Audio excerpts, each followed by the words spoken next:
Capítulo 1. Finalidade do livro.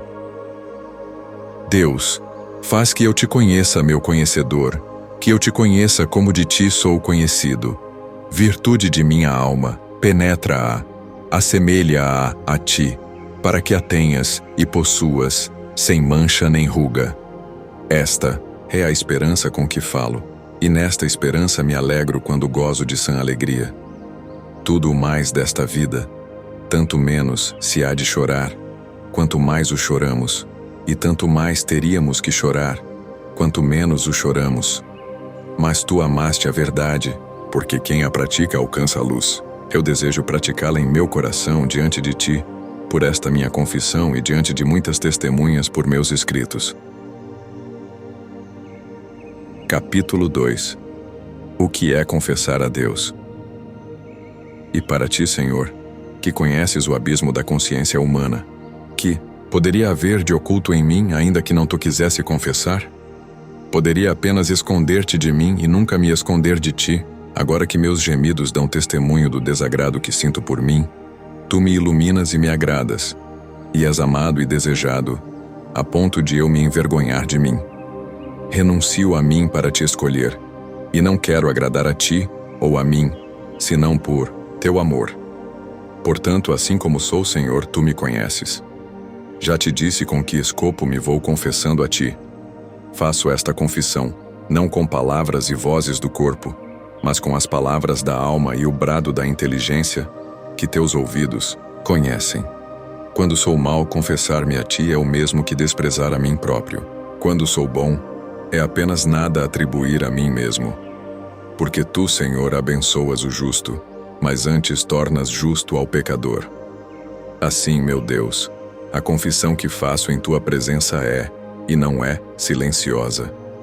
A boca se cala, mas meu coração clama. Tudo o que digo aos homens de verdadeiro já tinhas ouvido de mim, e nem ouves nada de mim que antes não me tivesses dito. Capítulo 3. Por que se confessar aos homens? Que tenho eu que ver com os homens, para que me ouçam as confissões, como se eles pudessem curar as minhas enfermidades? São curiosos para conhecer a vida alheia, mas indolentes para corrigir a própria.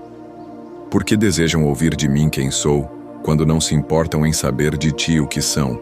E como podem saber, ao me ouvirem falar de mim mesmo, se lhes digo a verdade, uma vez que homem algum sabe o que se passa no outro, senão o espírito do homem, que nele habita? Mas, se ouvissem a ti falar deles, não poderiam dizer: o Senhor mente. E o que é ouvir-te falar de si, se não conhecerem-se a si mesmos?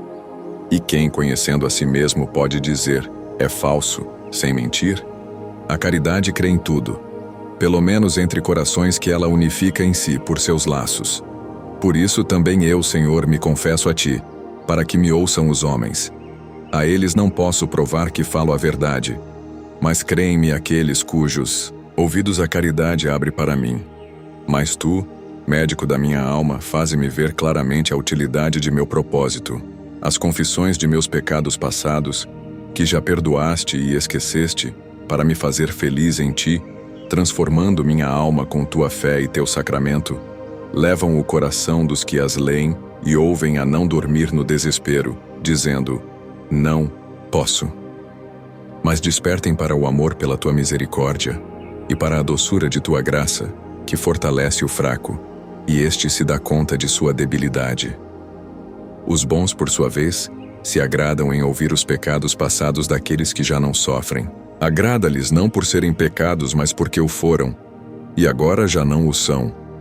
Mas, Senhor meu, a quem todos os dias se confessa minha consciência, agora mais confiante com a esperança na tua misericórdia, que na sua inocência, que proveito haverá em confessar aos homens na tua presença neste livro, não o que fui, mas o que sou agora. Sobre a confissão do passado e dos seus eventuais proveitos já falei acima. Há muitos, porém, quer me conheçam, quer não, que desejam saber quem sou agora, neste momento em que escrevo as confissões. Já ouviram de mim, ou de outros, alguma coisa a meu respeito, mas seu ouvido não ouve meu coração, onde eu sou o que sou. Querem certamente saber, por confissão minha, o que sou no íntimo, lá onde não podem penetrar com a vista, com o ouvido ou com a mente. Estão dispostos a acreditar em mim, mas poderão igualmente estar certos de me conhecer? A caridade que os torna bons lhes diz que eu não minto quando confesso tais coisas de mim. É ela que os faz acreditarem em mim. Capítulo 4. O fruto das confissões. Mas, com que propósito? Desejam ouvir-me? Desejarão talvez congratular-me comigo, ouvindo quanto me aproximei de ti por tua graça, e orar por mim, ao ouvir quanto me retardou o peso de minhas culpas? A estes mostrarei quem sou. Já não é pequeno fruto, Senhor. Meu Deus, que muitos te deem graças por mim, e que muitos te roguem por mim. Possa o coração de meus irmãos amar em mim o que ensinas a amar, e deplorar em mim o que ensinas a aborrecer. Mas que brotem tais sentimentos em uma alma irmã, e não em almas estranhas, ou nesses filhos espúrios, cuja boca fala vaidade, e cuja direita é a direita da iniquidade, que o faça uma alma fraterna, que se alegra por mim quando me aprova, e quando me reprova, se aflige por mim. Porque, quer me aprove, quer não, me ama, é a esses que me revelarei. Que eles respirem diante de minhas boas ações, e suspirem à vista de meus pecados. As obras boas são tuas obras e teus dons. As más são meus pecados, objeto de teus juízos. Respirem pelo bem e suspirem pelo mal. E que subam à tua presença hinos e lágrimas desses corações fraternos que são os teus turíbulos. E tu, Senhor, que te alegras com a fragrância de teu santo templo, tem piedade de mim, segundo tua grande misericórdia, por causa de teu nome. E tu, que jamais abandonas uma obra começada, aperfeiçoa em mim o que há de incompleto. Este poderá ser fruto de minhas confissões, não do que fui, mas do que sou.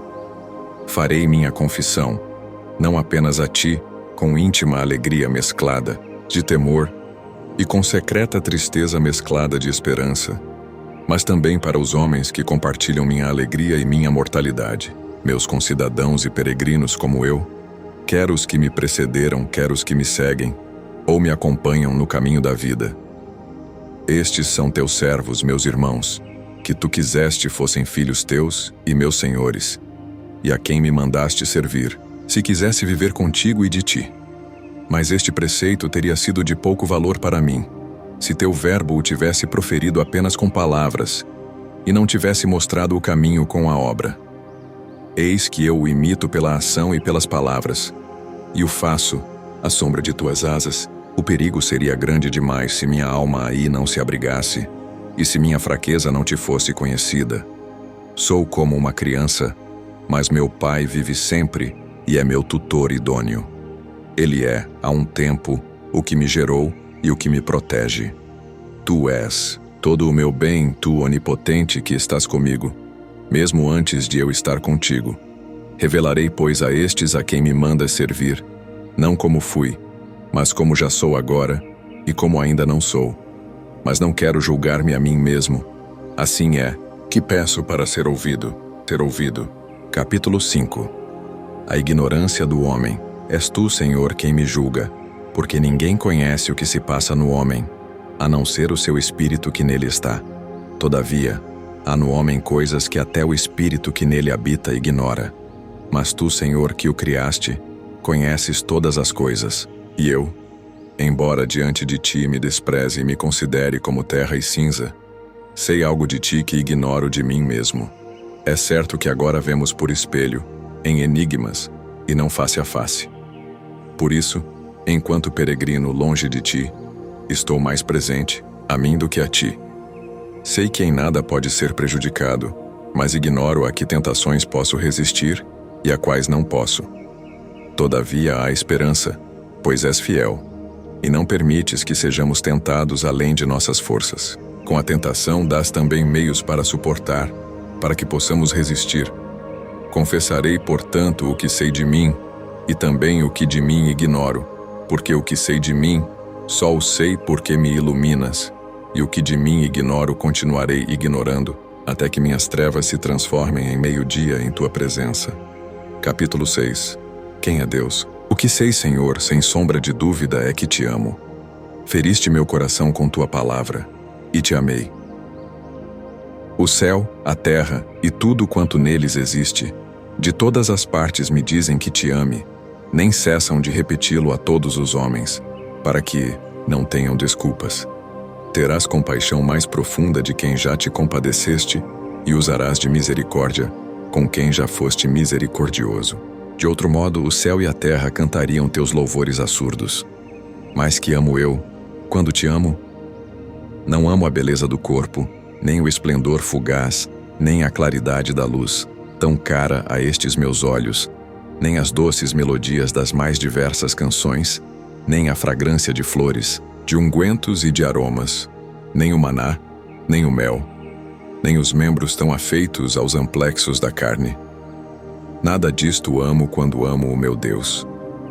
E contudo, amo uma luz, uma voz, um perfume, um alimento, um abraço de meu homem interior, onde brilha, para minha alma, uma luz sem limites, onde ressoam melodias que o tempo não arrebata, onde exalam perfumes que o vento não dissipa, onde se provam iguarias que o apetite não diminui, onde se sentem abraços que a saciedade não desfaz. Eis o que amo quando amo o meu Deus. Então, o que é Deus? Perguntei à terra e ela me disse: eu não sou Deus. E tudo o que nela existe me respondeu o mesmo. Perguntei ao mar, aos abismos e aos répteis viventes, e eles me responderam: não somos teu Deus. Busca-o acima de nós. Perguntei aos ventos que sopram e todo o ar com seus habitantes me disse: Anaxímenes está enganado. Eu não sou Deus. Perguntei ao céu, ao sol, à lua e às estrelas: tampouco somos o Deus a quem procuras. Me responderam. Disse então a todas as coisas que meu corpo percebe: dizei-me algo de meu Deus, já que não sois Deus. Dizei-me alguma coisa dele. E todas exclamaram em coro: ele nos criou. Minha pergunta era meu olhar, e sua resposta, a sua beleza. Dirigi-me então a mim mesmo e perguntei: e tu quem és? E respondi: um homem. Para me servirem, tenho um corpo e uma alma. Aquele exterior, esta interior. Por qual deles deverei perguntar pelo meu Deus, a quem já havia procurado com o corpo desde a terra até o céu, até onde pude enviar os raios de meu olhar como mensageiros? Melhor, sem dúvida, é a parte interior de mim mesmo. É a ela que dirigem suas respostas todos os mensageiros de meu corpo, como a um presidente ou juiz. Respostas do céu, da terra e de tudo o que existe, e que proclamam: não somos Deus, e ainda, ele nos criou. O homem interior conhece essas coisas por meio do homem exterior. Mas o homem interior, que é a alma, também conhece essas coisas por meio dos sentidos do corpo. Interroguei a imensidão do universo acerca de meu Deus e ele me respondeu: não sou eu, mas foi ele quem me criou. Mas essa beleza não se manifesta a quantos têm sentidos perfeitos? E por que não fala a todos a mesma linguagem? Os animais, pequenos ou grandes, a veem, mas não podem interrogá-la, porque não receberam a razão que, como juiz, interprete as mensagens dos sentidos. Os homens, porém, podem interrogá-la, para que as perfeições invisíveis de Deus se manifestem pelas suas obras. Mas o amor às coisas criadas os escraviza, e assim os torna incapazes de julgá-las. Ora, elas só respondem aos que podem julgar-lhes as respostas. Elas não mudam sua linguagem, isto é, sua beleza, quando um só as vê e outro as interroga. Elas não lhes aparecem diferentes, mas para uns ficam mudas enquanto falam a outros. Ou melhor, elas falam a todos, mas apenas se entendem os que comparam sua expressão exterior com a verdade interior. De fato, a verdade me diz: teu Deus não é nem o céu, nem a terra, nem corpo algum. A natureza das coisas o diz para quem sabe ver. A matéria é menor em seus elementos que em seu todo. Por isso, minha alma, digo-te que é superior ao corpo, pois vivificas sua matéria, dando-lhe vida, como nenhum corpo pode dar a outro corpo. Mas teu Deus é também para ti a vida de tua vida. Capítulo 7. Deus e os sentidos. Que amo então quando amo a meu Deus? Quem é aquele que está acima da minha alma? É por minha alma, portanto, que subirei até ele. Hei de sobrepujar a força que me ata ao corpo e que enche meu organismo de vida, pois não encontro nela o meu Deus. Se assim fosse, o cavalo e a mula, que não têm inteligência, também o encontrariam, porque essa mesma força vivifica seus corpos. E existe outra força que não só vivifica, mas que também torna sensível minha carne, que o Senhor me deu, ordenando ao olho que não ouça e ao ouvido que não veja, mas aquele que sirva para ver, e a este para ouvir, e que determinou a cada um dos outros sentidos o respectivo lugar e ofício. É deles que se serve minha alma para exercer suas diversas funções, permanecendo, contudo, uma só. Vencerei também essa força, que também a possuem o cavalo e a mula, pois também eles sentem por meio do corpo. Capítulo 8. O milagre da memória. Vencerei então esta força de minha natureza, subindo por degraus até meu Criador. Chegarei assim diante dos campos, dos vastos palácios da memória, onde estão os tesouros de inúmeras imagens trazidas por percepções de toda espécie. Lá também estão armazenados todos os nossos pensamentos, quer aumentando, quer diminuindo, ou até alterando de algum modo o que nossos sentidos apanharam. E tudo o que aí depositamos, se ainda não foi sepultado ou absorvido no esquecimento, quando ali penetro, convoco todas as lembranças que quero. Algumas se apresentam de imediato, outras só após uma busca mais demorada, como se devessem ser extraídas de receptáculos mais recônditos. Outras irrompem em turbilhão, e quando se procura outra coisa, se interpõe como a dizer: não seremos nós que procuras? Eu as afasto com a mão do espírito, da frente da memória, até que se esclareça o que quero, surgindo do esconderijo para a vista. Há imagens que acodem a mente facilmente e em sequência ordenada, à medida que são chamadas, as primeiras cedendo lugar às seguintes, e desaparecem para se apresentarem novamente quando eu o quiser. É o que sucede quando conto alguma coisa de memória.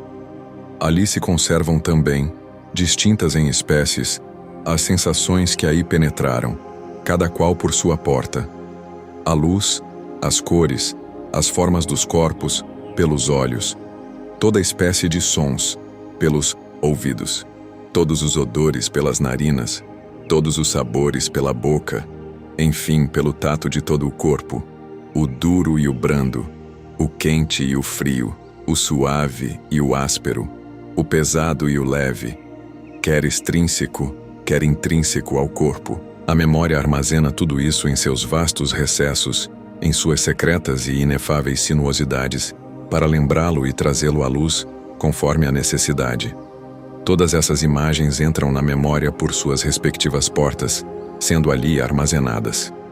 Todavia, não são as coisas em si que entram na memória, mas as imagens das coisas sensíveis, que ali ficam à disposição do pensamento que as evoca. Mas quem poderá explicar como se formaram tais imagens, apesar de se conhecer o sentido pelo qual foram captadas e escondidas em seu íntimo? Pois, mesmo quando estou em silêncio e no escuro, imagino, se quiser, as cores, e sei distinguir o branco do preto, e todas as outras entre si, e isto sem que os sons, mesmo os lembrados, perturbem minhas imagens visuais, e permanecem como que à parte. Se decido chamá-los, eles se apresentam imediatamente. Mesmo quando minha língua descansa e minha garganta se cala, canto quanto quero, sem que as imagens das cores também presentes se interponham ou perturbem, enquanto me sirvo do tesouro que me entrou pelos ouvidos. Do mesmo modo, as demais impressões, introduzidas e armazenadas em mim por meio dos outros sentidos, posso recordar a meu talante. Distingo o aroma dos lírios do das violetas sem cheirar nenhuma flor, e sem provar nem tocar em nada, mas apenas com a lembrança, posso preferir o mel ao arrobe e o macio ao áspero. Tudo isto realizo interiormente, no imenso palácio da memória. Ali eu tenho as minhas ordens, o céu, a terra, o mar, com tudo o que neles pude perceber, com exceção do que já me esqueci. Ali encontro a mim mesmo, recordo de mim e de minhas ações, de seu tempo e lugar, e dos sentimentos que me dominavam ao praticá-las. Ali encontro a mim mesmo, recordo de mim e de minhas ações, de seu tempo e lugar, e dos sentimentos que me dominavam ao praticá-las. Ali estão todas as lembranças do que aprendi, quer pelo testemunho alheio, quer pela experiência. Deste mesmo manancial provém as analogias entre fatos de minhas experiências pessoais, ou em que acreditei, baseado nas experiências prévias. Ligo umas e outras ao passado, e medito no futuro, nas ações, nos acontecimentos, nas esperanças, e tudo como se estivesse presente. Farei isto ou aquilo. Digo para mim, nesse vasto universo de minha alma, repleto de imagens de tantas e tão grandes coisas. E disso tiro esta ou aquela conclusão. Se acontecesse isto ou aquilo, queira Deus não aconteça isto ou aquilo. Isto digo em meu íntimo, e nisso visualizando as imagens das realidades que exprimo, saídas do mesmo tesouro da memória. Sem elas nada poderia dizer. Grande é realmente o poder da memória, prodigiosamente grande, meu Deus. É um santuário amplo e infinito. Quem o pôde sondar até suas profundezas? É um poder próprio de meu espírito que pertence à minha natureza. Mas eu não sou capaz de compreender inteiramente o que sou. Será o espírito demasiado estreito para se conter a si mesmo? Onde então está o que ele não pode conter de si? Estaria fora dele, e não nele. Como então não o contém? Esta ideia me provoca grande admiração e me enche de espanto. Viajam os homens para admirar as alturas dos montes, as grandes ondas do mar, as largas correntes dos rios, a imensidão do oceano, a órbita dos astros, e se esquecem de si mesmos. Nem se admiram que eu fale dessas coisas sem vê-las com os olhos. Contudo, eu não as poderia mencionar se esses montes, se essas ondas, esses rios, esses astros que eu vi, se esse oceano, no qual acredito pelo testemunho alheio, eu não os visse na memória em toda a sua dimensão, como se estivessem diante de mim. Mas quando eu os vi com meus olhos, eu não os absorvi. Não são as coisas que se encontram dentro de mim, mas apenas suas imagens. E sei por qual sentido do corpo recebi a impressão de cada uma delas. Capítulo 9. A memória intelectual. E não se limita a isto a imensa capacidade de minha memória. Ali estão como em um lugar recôndito, que aliás não é um lugar, todas as noções aprendidas das artes liberais, pelo menos as que ainda não esqueci. Mas neste caso, não são as imagens delas que trago em mim, mas as próprias realidades em si.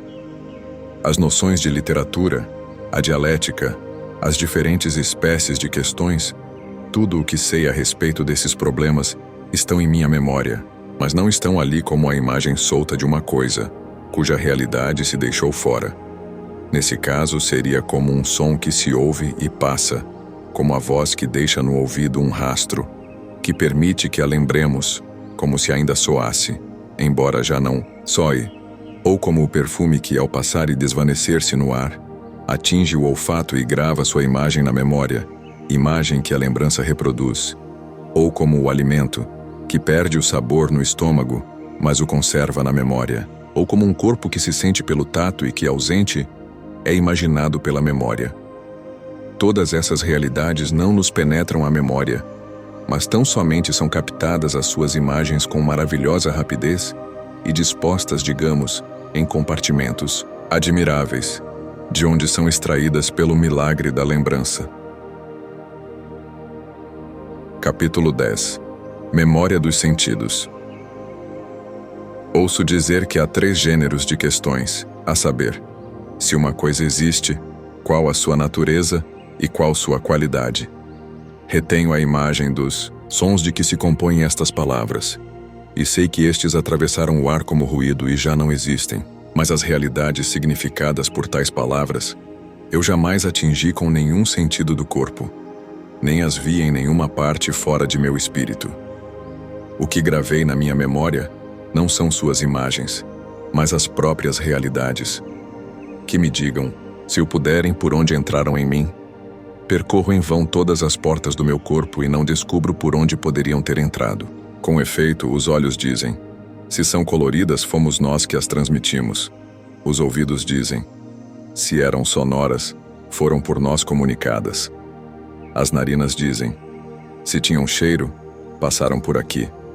E o gosto diz: se não tem sabor, nada me perguntem. O tato declara: se não são corpóreas, eu não as toquei, e portanto não poderia revelá-las. De onde então e por onde entraram em minha memória? Ignoro-o. Aprendi-as não dando crédito ao testemunho alheio, mas as reconheci em mim e aprovei-as como verdadeiras. Confiei-as a meu espírito como em depósito, de onde poderei tirá-las quando quiser. Estavam, pois, ali, antes mesmo que eu as aprendesse, mas não na memória. E onde estavam então? E por que, ao serem mencionadas, eu as reconheci e disse: é assim mesmo, é verdade. Senão porque já estavam em minha memória, mas tão escondidas e sepultadas em tão secretos recessos, que se alguém não as arrancasse dali com suas perguntas, talvez eu nem pudesse concebê-las. E concebê-las. Capítulo 11. Ideias inatas. Por isso descobrimos que adquirir tais noções, cujas imagens não atingimos por meio dos sentidos, mas que percebemos em nós, sem o auxílio de imagens, tais como são em si mesmas, nada mais é do que coligir com o pensamento os elementos esparsos na memória, e pela reflexão, obrigá-los a estarem sempre disponíveis à memória, onde antes se ocultavam em desordem e abandono, de modo que se apresentem sem dificuldade ao chamado do nosso espírito. E quantas noções deste tipo não encerra minha memória, já descobertas e, como disse, postas como que à mão. Eis o que chamamos de aprender e saber. Se, porém, deixo de as recordar por uns tempos, de tal modo submergem e se dispersam em seus profundos esconderijos, que é preciso reuni-las uma segunda vez, como se fossem novas, cogente, pois não tem outra habitação, e juntá-las de novo para que possam ser objeto do saber, isto é, preciso tirá-las de sua condição de dispersão e juntá-las novamente. Daí a palavra cogitare, porque cogo e cogito são como ago e agito, e fácil, facito. Contudo, a inteligência reivindicou essa palavra, cogito, para si, de modo que essa operação de coligir, de reunir no espírito e não em outra parte, é propriamente o que se chama pensar. Cogitare. Capítulo 12. A memória e as matemáticas. A memória guarda também as relações e inumeráveis leis, dos números e dimensões, sendo que nenhuma dessas ideias foi impressa em nós pelos sentidos do corpo, porque não tem cor, nem som, nem tem cheiro, nem gosto, nem são tangíveis.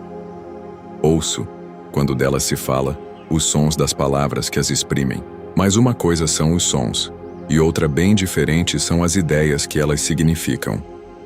As palavras soam de modo diferente em grego e em latim, mas as ideias nem são gregas, nem latinas, nem de nenhuma outra língua. Vi linhas traçadas por artistas, finas como um fio de aranha. Mas as linhas materiais não são a imagem das que vi com meus olhos carnais. Para reconhecê-las, não há necessidade alguma de se pensar em um corpo qualquer, pois é no espírito que as reconhecemos. Também conheci os números mediante os sentidos do corpo, mas a ideia de número é bem diferente. Não são imagens, dos primeiros possuindo por isso mesmo um ser muito mais real. Ria-se de mim quem não compreender o que disse. Eu terei compaixão de seu riso. Capítulo 13. A memória da memória. Tudo isso eu guardo em minha memória, assim como o modo pelo qual o aprendi. Também guardo na memória as muitas argumentações infundadas que ouvi contra essas verdades. Essas objeções, sem dúvida, são falsas, mas não é falso recordá-las. E lembro de ter sabido distinguir entre essas verdades e os erros que se lhe opunham. Vejo agora que uma coisa é essa distinção que faço hoje, e outra o recordar ter feito muitas vezes tal distinção, ao considerá-las. Lembro-me, portanto, de ter muitas vezes compreendido isso, e confio à memória o ato atual de distingui-las e compreendê-las para me lembrar mais tarde de que hoje as compreendi. Lembro-me então de que me lembrei. E se mais tarde lembrar de que agora pude recordar essas coisas, será ainda por força da memória. Capítulo 14. A lembrança dos sentimentos. Essa mesma memória conserva também os afetos da alma, não do modo como sente a alma quando da vivência, mas de modo muito diverso, segundo exige a força da memória. Lembro-me de ter estado alegre, ainda que não o esteja agora. Recordo minha tristeza passada sem estar triste. Lembro-me de ter sentido medo, sem senti-lo de novo. Lembro-me de antigo desejo, sem que o mesmo sinta agora. Outras vezes, pelo contrário, lembro-me com alegria da tristeza passada, e com tristeza de uma alegria passada. Isto nada tem para admirar quando se trata de emoções corporais, porque uma coisa é a alma e outra o corpo. E assim, não é maravilha que me lembre com alegria de um sofrimento físico já passado. Porém, aqui o espírito é a própria memória. Quando confiamos uma tarefa a alguém, dizemos: não o guardei no espírito, fugiu-me do espírito. É, portanto, a memória que chamamos de espírito. Sendo assim, por que, ao evocar com alegria uma tristeza passada, meu espírito sente alegria e minha memória tristeza? Se meu espírito se alegra com a alegria que tem em si, por que a memória não se entristece com a tristeza, que também tem em si? Seria a memória estranha ao espírito? Quem ousará afirmá-lo? Sem dúvida. A memória é como o estômago da alma, e a alegria e a tristeza são como alimentos, doce ou amargo. Quando tais emoções são confiadas à memória, depois de passarem, digamos, por esse estômago, podem ali ser guardadas, mas já perderam o sabor. Seria ridículo comparar emoções e alimento como semelhantes. Contudo, elas não são totalmente diferentes. É ainda da memória que tiro a distinção entre as 4 emoções da alma: o desejo, a alegria, o medo e a tristeza. Assim, todo raciocínio que eu teça dividindo cada uma delas nas espécies de seus gêneros, definindo-as, é na memória que encontro o que tenho a dizer, e de lá tiro tudo o que digo. Contudo, ao recordar essas emoções, não me perturbo com nenhuma delas. E antes mesmo que eu as recordasse para discuti-las, elas ali estavam. E por isso puderam ser tiradas da memória mediante a lembrança. Talvez a lembrança tire da memória essas emoções, como o ato de ruminar tira do estômago os alimentos. Mas então, por que aquele que rumina sobre tais paixões não sente na boca do pensamento a doçura da alegria ou a amargura da tristeza? Estará justamente nisto a diferença entre tais fatos? De fato, quem gostaria de falar dessas emoções se todas as vezes que falássemos do medo ou da tristeza, nos víssemos tristes ou temerosos? Contudo, certamente não poderíamos falar deles se não encontrássemos na memória não só os sons dessas palavras, segundo a imagem gravada em nós pelos sentidos, mas ainda as noções que elas exprimem. Essas noções, nós não as recebemos por nenhuma porta da carne, mas a própria alma, sentindo-as pela experiência das próprias emoções, confiou-as à memória. Ou então, a própria memória as reteve, sem que ninguém lhes confiasse. Capítulo 15. A memória das coisas ausentes. Mas quem poderá explicar se a recordação se faz por meio de imagens ou não? Por exemplo, se digo pedra ou digo sol, sem que tais objetos estejam presentes a meus sentidos, certamente tenho suas imagens na memória à minha disposição. Evoco uma dor do corpo que está ausente de mim, já que nada me dói. Contudo, se a imagem da dor não estivesse em minha memória, não saberia o que dizia, e ao raciocinar, não a distinguiria do prazer. Falo de saúde do corpo, estando são. Neste caso, está em mim o próprio objeto. No entanto, se sua imagem não estivesse em minha memória, de modo algum lembraria o significado dessa palavra. Os doentes, ouvindo falar de saúde, não saberiam do que se trata. não fosse o poder da memória a conservar a imagem da ausência da realidade. Falo dos números com que calculamos, e eles se apresentam na memória. Não suas imagens, mas os próprios números. Evoco a imagem do sol e esta se apresenta à minha memória. E não evoco a imagem de uma imagem, mas a própria imagem disponível à recordação. Falo em memória e reconheço o que falo. Mas de onde o sei, senão da própria memória? Estará ela presente a si própria por sua imagem, e não por si mesma. Capítulo 16. A memória do esquecimento. E quando falo do esquecimento, e reconheço de que falo, como poderia eu reconhecê-lo, se dele não lembrasse? Não falo do som da palavra, mas da realidade que ela exprime. Se eu a tivesse esquecido, não seria capaz de reconhecer o significado de tal som. Por isso, quando me lembro da memória, é por ela mesma que se apresenta a mim. Mas quando me lembro do esquecimento, este e a memória estão presentes simultaneamente. A memória, com que me recordo, e o esquecimento, de que me recordo. Mas, que é o esquecimento, se não falta de memória? E como pode ele estar presente na minha lembrança, se sua lembrança significa não lembrar, mas e se nos lembramos, o guardamos na memória? E se nos é impossível reconhecer o que significa a palavra esquecimento, quando a ouvimos, a não ser que dele nos lembremos, logo, a memória é a que retém o esquecimento. Ele está na memória, pois do contrário nós o esqueceríamos. Mas ele presente, nós nos esquecemos. Segue-se que ele não está presente à memória por si mesmo, quando nos lembramos dele, mas por sua imagem. Do contrário, o esquecimento não faria com que nos lembrássemos, mas com que nos esquecêssemos. Mas enfim, quem poderá descobrir? Quem poderá compreender o modo como isto se realiza? Mas, Senhor, esgota-me esta busca, e é, portanto, sobre mim mesmo que me canso.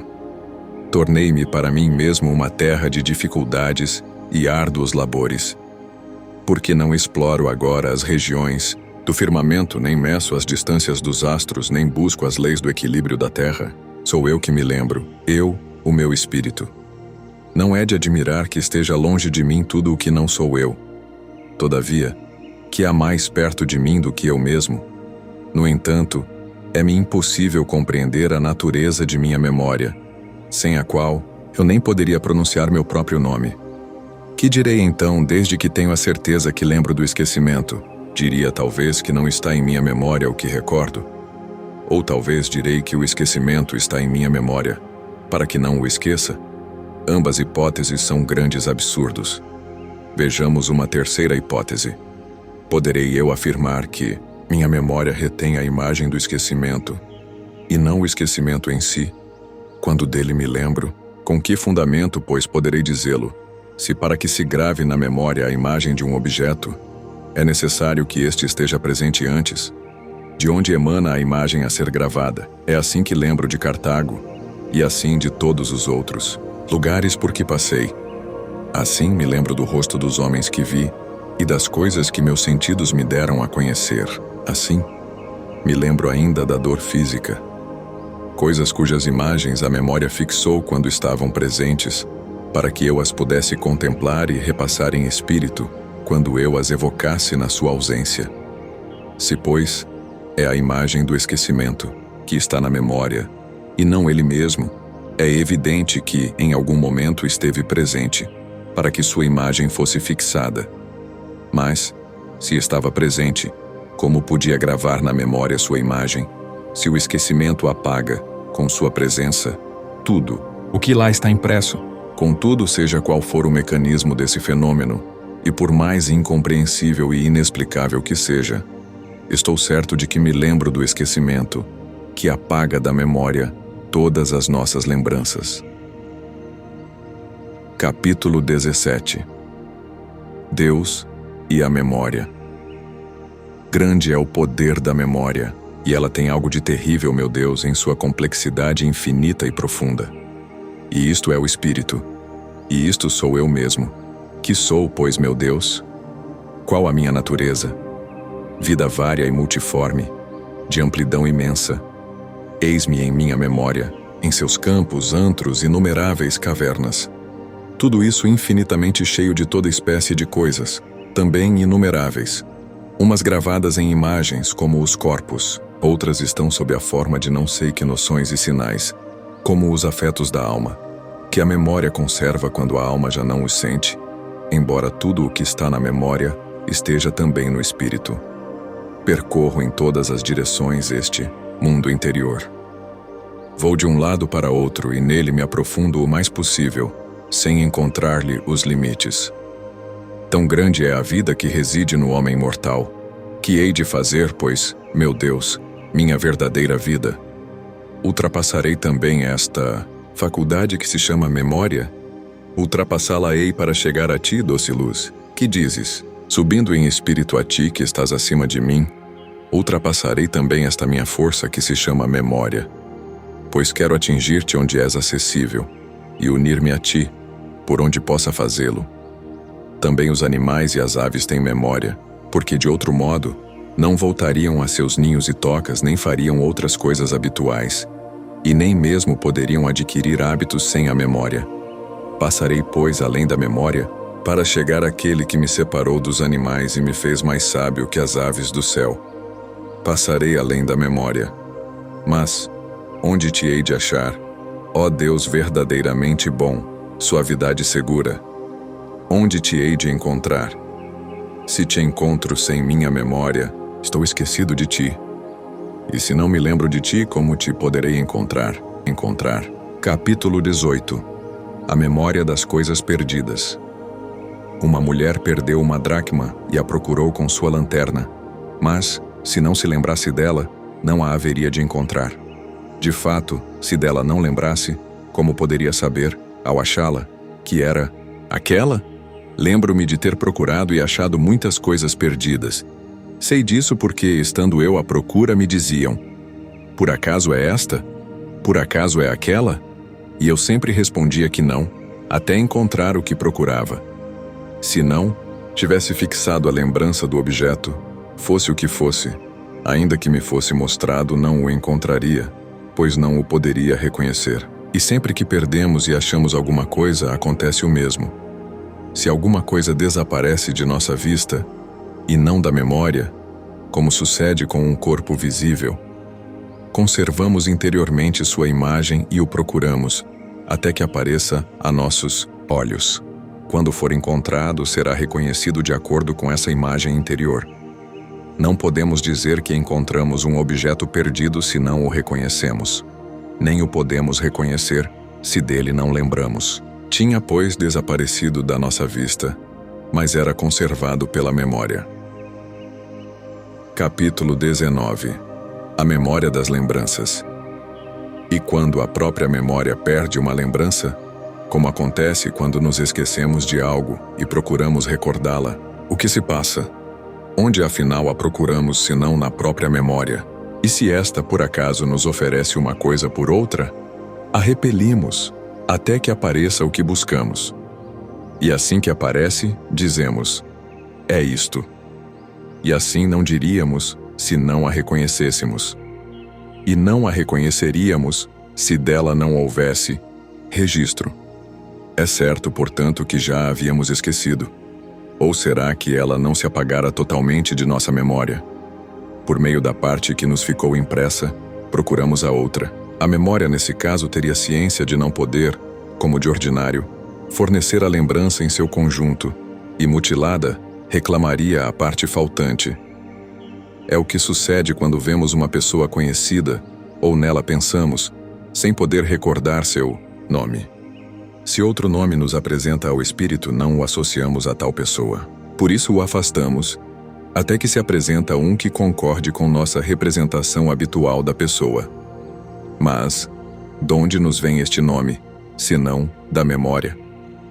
Mesmo quando nos é sugerido por outrem, é pela memória que reconhecemos. Não o aceitamos como um conhecimento novo, mas recordando-o, confirmamos ser esse o nome que nos disseram. Se fosse totalmente apagado da alma, nem mesmo avisados o reconheceríamos. Não podemos, pois, afirmar que nos esquecemos completamente daquilo de que nos lembramos ter esquecido. De nenhum modo poderíamos resgatar uma lembrança perdida, se seu esquecimento fosse total. Capítulo 20. A memória da felicidade. E como hei de te buscar, Senhor? Quando te procuro, meu Deus, estou à procura da felicidade. Procurar-te-ei, para que minha alma viva, porque meu corpo vive de minha alma e minha alma vive de ti. Como então devo buscar a felicidade, porque não a possuirei até que possa dizer: basta. Como, pois, procurá-la? Talvez pela lembrança, como se a tivesse esquecido, guardando contudo a lembrança do esquecimento, ou pelo desejo de conhecer algo desconhecido, ou por nunca tê-lo vivido, ou por tê-lo esquecido a ponto de nem ter consciência do seu esquecimento. Mas não será justamente a felicidade que todos querem, sem exceção? E onde a conheceram para a desejarem tanto? Onde a viram para assim a amarem? O que é certo é que está em nós a sua imagem, mas não sei como isto se dá. E há diversos modos de ser feliz, quer possuindo realmente a felicidade, quer possuindo apenas sua esperança. Este último modo é inferior ao dos que são realmente felizes, embora estejam melhor que os não felizes, nem na realidade, nem na esperança. Mesmo estes, todavia, não desejariam tanto a felicidade se esta lhes fosse completamente estranha. E é certo que a desejam. Não sei como a conheceram e, portanto, ignoro a noção que dela têm. O que me preocupa é saber se essa noção reside na memória, pois se é lá que reside, é sinal de que já fomos felizes alguma vez. Por ora, não busco saber se todos fomos felizes individualmente, ou se o fomos naquele que pecou primeiro, e no qual todos morremos, e de quem nascemos na infelicidade. O que procuro saber é se a felicidade reside na memória, porque certamente não a amaríamos se não a conhecêssemos. Mal ouvimos esta palavra, e todos confessamos que desejamos a mesma coisa, e não é o som da palavra que nos deleita. Quando um grego a ouve pronunciar em latim, não se alegra, porque ignora seu sentido. Mas nós nos alegramos ao ouvi-la, como ele se a ouvisse em sua língua. A felicidade, com efeito, não é grega nem latina, mas gregos e latinos, assim como todos que falam outras línguas, desejam alcançá-la. Logo, a felicidade é conhecida de todos. E se fosse possível perguntar-lhes, a uma só voz: quereis ser felizes? Todos, sem hesitar, responderiam que sim. E isso não aconteceria se a memória não tivesse em si a realidade expressa por essa palavra.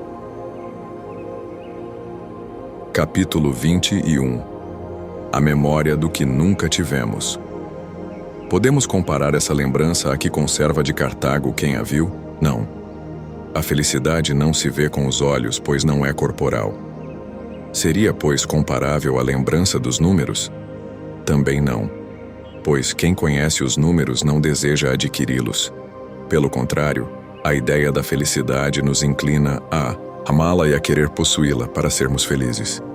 Lembramos dela talvez como lembramos da eloquência? Também não, embora ao ouvir essa palavra, muitos que não são eloquentes a associam à realidade que ela exprime e desejariam obtê-la, o que indica que já têm ideia de eloquência. Foi, porém, pelos sentidos do corpo que ouviram a eloquência alheia, deleitando-se com ela e desejando também ser eloquentes, e certamente não lhes daria prazer se já não tivessem uma ideia da eloquência, e nem a desejariam se esta não os tivesse deleitado. Mas a felicidade não a percebemos nos outros por nenhum sentido corporal. Essa lembrança será porventura comparável à da alegria? Talvez. Pois quando estou triste, me lembro da alegria passada. E quando infeliz, lembro-me da felicidade. Ora, esta alegria eu jamais a vi, ou ouvi, ou senti, ou saboreei, ou toquei. Apenas a experimentei em minha alma, quando me alegrei. E esta ideia se fixou em minha memória, para que eu pudesse recordá-la, às vezes com desgosto, outras com saudades, conforme as circunstâncias que a geraram. De fato, me senti invadido, de alegria causada por ações torpes, cuja lembrança agora aborreço e abomino. Outras vezes, alegrei-me por ações boas e honestas, das quais me lembro com saudade, mas já pertencem ao passado. e evoco com tristeza minha antiga alegria. Mas onde e quando, então, experimentei a felicidade, para lembrar-me dela, para amá-la e desejá-la, não sou eu apenas ou alguns que a desejam, mas todos, sem exceção, queremos ser felizes. Sem uma noção precisa da felicidade, nossa vontade não teria essa firmeza. Que significa isto? Se perguntarmos a 2 homens se querem alistar-se no exército, talvez um responda que sim, o outro que não. Mas perguntemos se desejam ser felizes, e ambos responderão que sim, sem nenhuma hesitação. E desejando um engajar-se, e o outro, não, têm ambos a mesma finalidade, ser felizes. Um gosta disto, o outro daquilo. Mas ambos concordam em ser felizes, como seria unânime a resposta afirmativa a quem lhes perguntasse se querem estar alegres. Essa alegria é o que eles chamam de felicidade. E ainda que um siga por um caminho e outro por outro, a finalidade de todos é uma só: a alegria. Como a alegria é um sentimento do qual todos temos experiência, a encontramos em nossa memória e a reconhecemos ao ouvir pronunciar a palavra felicidade. Felicidade. Capítulo 22. A verdadeira felicidade. Longe de mim, longe do coração de teu servo, Senhor, que a ti se confessa, a ideia de encontrar a felicidade não importa em que alegria. A felicidade é uma alegria que não é concedida aos ímpios, mas àqueles que te servem por puro amor. Tu és essa alegria. Alegrar-se de ti, em ti e por ti. Isso é felicidade, e não há outra. Os que imaginam outra felicidade apegam-se a uma alegria que não é a verdadeira.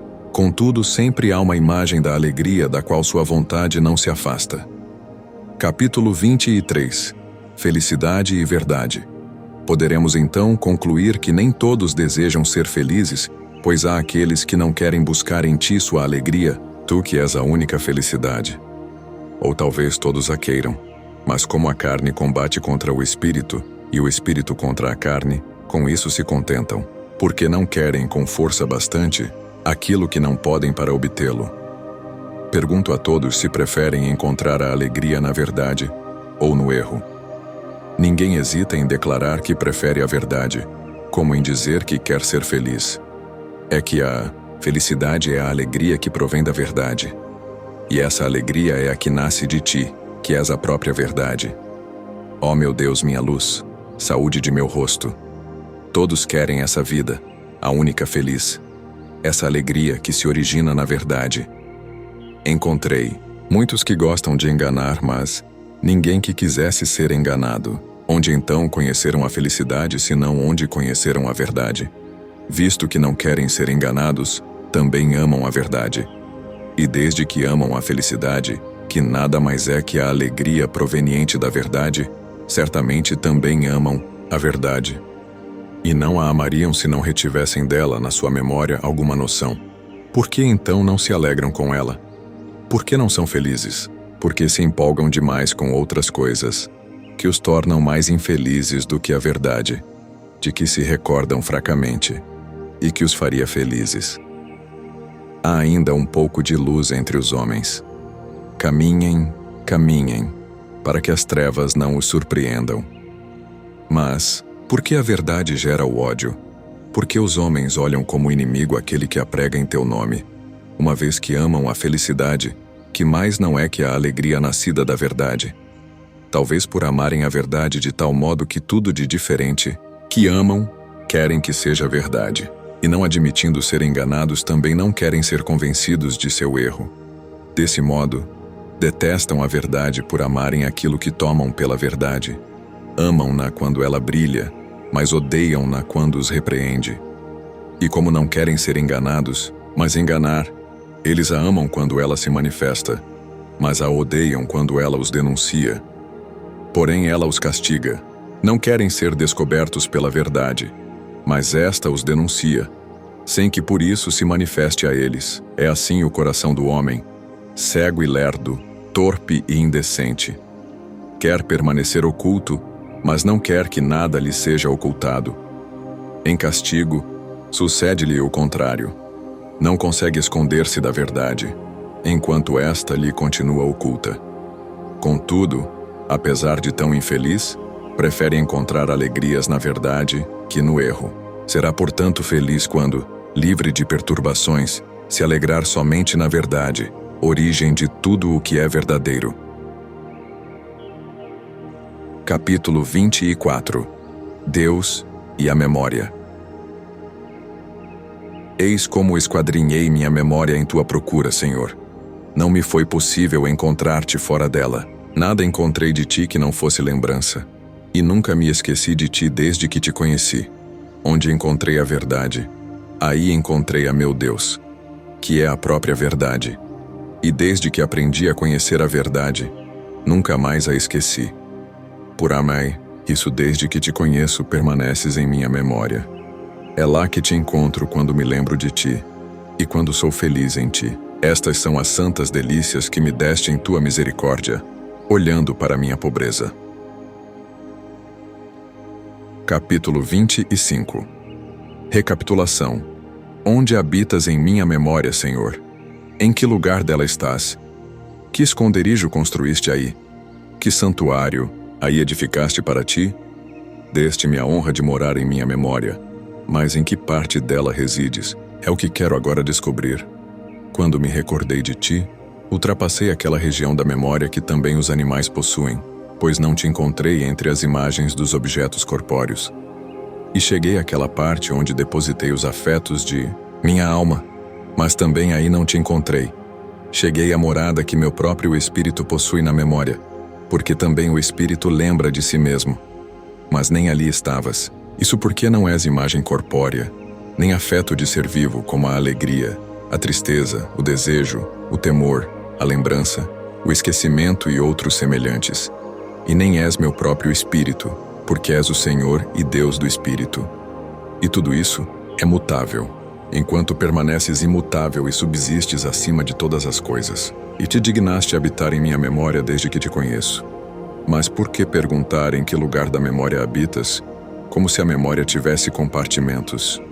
Certo é que habitas nela desde que te conheço, e é nela que te encontro quando penso em ti. Capítulo 26. Onde encontrar Deus? Onde então te encontrei para te conhecer? Não estavas ainda em minha memória antes de eu te conhecer. Onde então te encontrei para te conhecer, senão em ti mesmo, acima de mim? Entanto, aí não existe espaço. Quer nos afastemos de ti, quer nos aproximemos, aí não existe espaço algum. Ó verdade, por toda parte assistes aos que te consultam, e respondes ao mesmo tempo a todas essas diversas consultas. Tuas respostas são claras, mas nem para todos. Os homens te consultam sobre o que querem, mas nem sempre ouvem as respostas que querem. Teu servo fiel é o que não pensa em ouvir de ti a resposta que quer, mas em querer a resposta que lhe dás. Capítulo 27. Solilóquio de amor. Tarde te amei, beleza tão antiga e tão nova. Tarde te amei, eis que estavas dentro de mim, e eu lá fora a te procurar. Eu, disforme, me atirava à beleza das formas que criaste. Estavas comigo, e eu não estava em ti. Retinham-me longe de ti aquilo que nem existiria se não existisse em ti. Tu me chamaste, gritaste por mim e venceste minha surdez. Brilhaste e teu esplendor afugentou minha cegueira. Exalaste teu perfume, respirei-o e suspiro por ti. Eu te saboreei, e agora tenho fome e sede de ti. Tocaste-me, e o desejo de tua paz me inflama. Capítulo 28. A vida do homem. Quando me unir a ti com todo o meu ser, não sentirei mais dor ou fadiga. Minha vida, cheia de ti, será então a verdadeira vida. Alivias aqueles que enches de ti. Mas, como ainda não estou cheio de ti, sou um peso para mim mesmo. Minhas alegrias que deveriam ser choradas lutam com minhas tristezas que deveriam alegrar-me. E ignoro de que lado está a vitória. Ai de mim, Senhor, tem piedade de mim. As tristezas do meu mal lutam com minhas santas alegrias, e eu não sei de que lado está a vitória. Ai de mim, Senhor, tem piedade de mim. Eis minhas feridas, eu não as escondo. Tu és o médico, eu o enfermo. És misericordioso, e eu, miserável. Não é contínua tentação a vida do homem sobre a terra? Quem quer aborrecimentos e dificuldades? Mandas que os suportemos e não que os amemos. Ninguém ama o que tolera, ainda que goste de o tolerar. E mesmo que alguém se alegre em tolerar, preferiria nada ter que suportar. Na adversidade desejo a prosperidade, e na prosperidade temo a adversidade. Entre estes dois extremos, qual será o termo médio onde a vida humana não seja tentação? Ai das prosperidades do século, onde se receia a adversidade e a alegria é corrompida. Ai das adversidades do século, 1, 2, 3 vezes ai. Pelo desejo da prosperidade, por ser dura a adversidade, e pelo temor que vença a nossa paciência. A vida do homem sobre a terra não é, pois, uma contínua tentação? Capítulo 29. Esperança em Deus. Só na grandeza da tua misericórdia coloco toda a minha esperança. Dai-me o que me ordenas, e ordena-me o que quiseres. Mandas que sejamos castos. Sabendo, diz um sábio, que ninguém pode ser casto se Deus não lhe der este dom, já é sabedoria saber de quem procede este dom. A continência reúne os elementos de nossa pessoa, reconduz-nos à unidade que perdemos, dispersando-nos por tantas criaturas. Pouco te ama quem te ama juntamente com alguma criatura, e não a ama por tua causa. Ó amor, que sempre ardes e jamais te extingues. Ó caridade, meu Deus, inflama-me. Ordenas-me a continência? Dá-me o que mandas, e ordena o que quiseres. Capítulo 30. Sonho e voluptuosidade. Ordenas que me abstenha da concupiscência da carne, da concupiscência dos olhos e da ambição do século. Proibiste as uniões luxuriosas. E, embora tenhas permitido o casamento, ensinaste que há um estado bem melhor. E pela tua graça, optei por esse estado, antes mesmo de me tornar dispensador de teu sacramento. Mas, em minha memória, de que falei longamente, vivem ainda as imagens dessas voluptuosidades que meus costumes de outrora ali gravaram, sem forças diante de mim quando estou acordado durante o sono. Elas não somente suscitam em mim o prazer, mas o consentimento do prazer e a ilusão da ação. Tais ilusões têm tal poder sobre minha alma e sobre meu corpo, apesar de tão falsas, que seus fantasmas impelem a meu sono o que a realidade não me pode induzir quando em vigília. Acaso então, Senhor meu Deus, será que eu não sou eu nessas horas? E como vai tão grande diferença dentro de mim mesmo, do momento em que passo da vigília para o sono e vice-versa? Onde, pois, está a razão que durante a vigília resiste a tais sugestões e que não se abala, mesmo diante da realidade? Acaso se fecha juntamente com os olhos? Ou adormece com os sentidos do corpo? E por que muitas vezes, mesmo no sono, resistimos lembrados de nosso propósito, e nele permanecemos castos, negando o consentimento a tais seduções? Todavia, a diferença é tanta que, no caso de não resistir durante o sono, ao acordar voltamos a encontrar a paz de consciência, que a própria diferença entre os dois estados indica que não fomos nós que fizemos aquilo, e lamentamos o que se fez em nós. Senhor onipotente, não poderia tua mão curar todas as enfermidades de minha alma, abolindo também, com maior abundância, de graça, os movimentos lascivos de meu sono?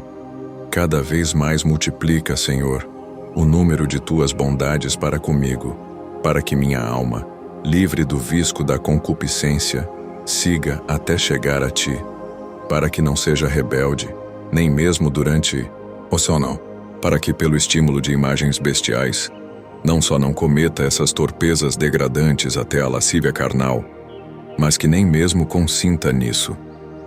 Não é muito para ti, ó Todo-Poderoso, que podes fazer mais do que pedimos e compreendemos, fazer com que, quer minha idade presente, quer na minha vida futura, eu me deleite nessas tentações, mesmo que sejam tão pequenas que o primeiro esforço as venceria, quando adormeço com pensamentos castos. Agora digo, exultando ao meu Senhor, em que estado me encontro neste gênero de pecado, com tremor pelos dons que já me concedeste e gemendo pelas minhas imperfeições. Espero que aperfeiçoes em mim tuas misericórdias, até que atinja a plenitude da paz, de que gozarão em ti meu espírito e meu corpo, quando a morte for absorvida pela vitória. Capítulo 31. A intemperança, o dia me traz novo pecado, e oxalá fosse o único. Comendo e bebendo, restauramos as diuturnas perdas de nosso corpo, até o dia em que destruirás o alimento e o estômago, matando minha necessidade com uma maravilhosa saciedade, e revestindo este corpo corruptível de eterna incorruptibilidade. Mas por ora, esta necessidade me é grata, e luto contra essa delícia para que não me domine. É uma guerra cotidiana que sustento com jejum, reduzindo meu corpo à escravidão. Mas minhas dores são eliminadas pelo prazer, porque a fome e a sede são sofrimentos. Queimam e matam como a febre, se os alimentos não lhe põem remédio. Mas, como esse remédio está sempre à nossa disposição, graças à liberdade de teus dons, que põe à disposição de nossa fraqueza a terra, a água e o céu, nossas misérias recebem, por nós, o nome de delícias. Tu me ensinaste a considerar os alimentos como remédios. Mas quando passo dessa penosa necessidade à paz da saciedade, nessa passagem, a concupiscência arma para mim sua cilada. Esta passagem é prazerosa, e não há outra para se chegar onde a necessidade nos obriga. A razão do beber e do comer é a conservação da saúde. Mas um prazer insidioso acompanha, como lacaio, essas funções, e sempre tenta tomar a dianteira, de modo que faço pelo prazer o que digo fazer por minha saúde. Ora, a medida do prazer não é a mesma da saúde. O que é bastante para a saúde, não o é para o prazer. E muitas vezes é difícil discernir se é o cuidado com o corpo que pede reforço de alimento, ou se é a gula que nos engana e quer ser servida. Essa incerteza alegra nossa pobre alma, feliz por ter encontrado um álibi e uma desculpa na impossibilidade de determinar o que basta para o cuidado com a saúde, e sob o pretexto da sua conservação, esconde a busca do prazer. Esforço-me para resistir a essas tentações diárias, e invoco tua mão para me socorrer. A ti confesso minha incerteza, porque, sobre este ponto, meu juízo ainda não é firme. Ouço a voz de meu Deus que ordena: não se façam pesados vossos corações com a intemperança e a embriaguez. A embriaguez está longe de mim, que tua misericórdia não a deixe se aproximar. Mas a intemperança, ao contrário, chega às vezes a arrastar teu servo. Tua misericórdia há de afastá-la de mim, porque ninguém pode ser temperante senão por tua graça. Muitas coisas nos concedes quando te invocamos, e todo o bem que recebemos mesmo antes de o pedir, é a ti que sempre o devemos. E o ato mesmo de reconhecermos que esses dons são teus, é ainda graça tua. Nunca estive embriagado, mas conheci muitos dados a esse vício, que se tornaram sóbrios por tua graça. Assim, é graças a ti que alguns não são o que nunca foram. E também é graças a ti que outros não são mais o que foram. E é graças a ti, enfim, que estes e aqueles sabem a quem devem essa graça. Ouvi ainda de ti outra palavra: não. Corras atrás de tuas concupiscências e reprime teus apetites. Tua graça ainda me fez ouvir outra palavra, de que tanto gostei: se comemos, não teremos abundância, e se não comemos, não sofreremos privação. Ou seja, nem isto me fará rico, nem aquilo pobre. E ouvi ainda esta outra: aprendi a me contentar com o que tenho. Sei viver na abundância e suportar a penúria. Tudo posso naquele que me fortalece. Eis como fala o bom soldado da milícia celeste. Nada parecido ao pó que somos. Mas, Senhor, lembra-te que somos pó, e que de pó fizeste o homem, que este havia se perdido, e que foi reencontrado. Por si mesmo, formado do mesmo pó que nós, nada podia aquele cujas palavras inspiradas tanto amei. Tudo posso naquele que me fortalece. Concede-me forças, para que eu possa. Dá-me o que mandas e manda o que quiseres. Paulo confessa que tudo recebeu de ti, e quando se gloria, é no Senhor que ele se gloria. ouvi também outro que te pedia esta graça. Afasta de mim a intemperança, de onde se conclui claramente, ó Deus Santo, que dás a força de cumprir o que mandas. Tu me ensinaste, Pai bondoso, que tudo é puro para os puros, mas que é mal para o homem comer com escândalo. Que tudo o que fizeste é bom, e que nada deve ser rejeitado do que se recebe com ação de graças. Que os alimentos não nos recomendam a Deus, que ninguém nos deve julgar pela comida ou pela bebida, que o que come não deve julgar o que não come. Por essas lições, graças e louvores te dou, meu Deus, meu Mestre, que bateste a porta de meus ouvidos e iluminaste meu coração. Livra-me de toda tentação. Não receio a impureza dos alimentos, mas a impureza do prazer. Sei que Noé teve permissão de comer toda espécie de carne que pudesse servir de alimento, e que Elias comeu carne para reparar as forças. Sei que João Batista, asceta admirável, não se manchou com os animais, os gafanhotos, de que se alimentava. Todavia, eu sei que Esaú deixou-se enganar pelo desejo de um prato de lentilhas, que Davi se repreendeu a si mesmo por ter desejado água. Que nosso rei foi submetido à tentação, não de carne, mas de pão. Por isso o povo foi justamente repreendido no deserto, não por ter desejado comer carne, mas porque o desejo o fez murmurar contra o Senhor.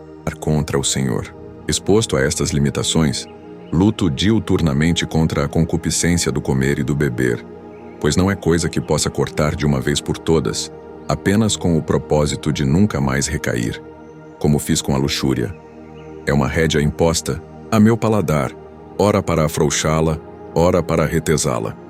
E quem é, Senhor, que não se deixa arrastar às vezes além dos limites do necessário? Se existe alguém assim, é de fato grande, e deve engrandecer teu nome. Eu, porém, não sou desse número porque sou pecador. Contudo, também eu engrandeço teu nome, e aquele que venceu o mundo intercede junto a ti por meus pecados. Conta-me entre os membros enfermos de seu corpo, porque teus olhos viram minhas imperfeições, e porque todos serão inscritos em teu livro. Capítulo 32. Os prazeres do olfato. Quanto à sedução dos perfumes, não me preocupo demais. Quando ausentes, não os procuro. Quando presentes, não os recuso. Mas estou sempre disposto a deles me abster. Pelo menos assim me parece, embora talvez me engane. Trevas deploráveis me envolvem, que me escondem minhas faculdades reais.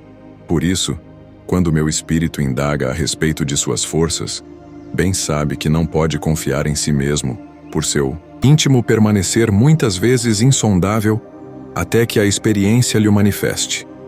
Ninguém, pois, se deve ter seguro nesta vida, que é tentação perpétua. Pois como podemos nos tornar melhores, não aconteça de nos tornar piores. Nossa única esperança, nossa única confiança, nossa firme promessa é tua misericórdia. Capítulo 33. Os prazeres do ouvido. Os prazeres do ouvido me prendem e me subjugam com mais força. Mas tu me desligaste, me libertaste, agradam-me, ainda eu o confesso, os cânticos que tuas palavras vivificam, quando executados por voz suave e artística.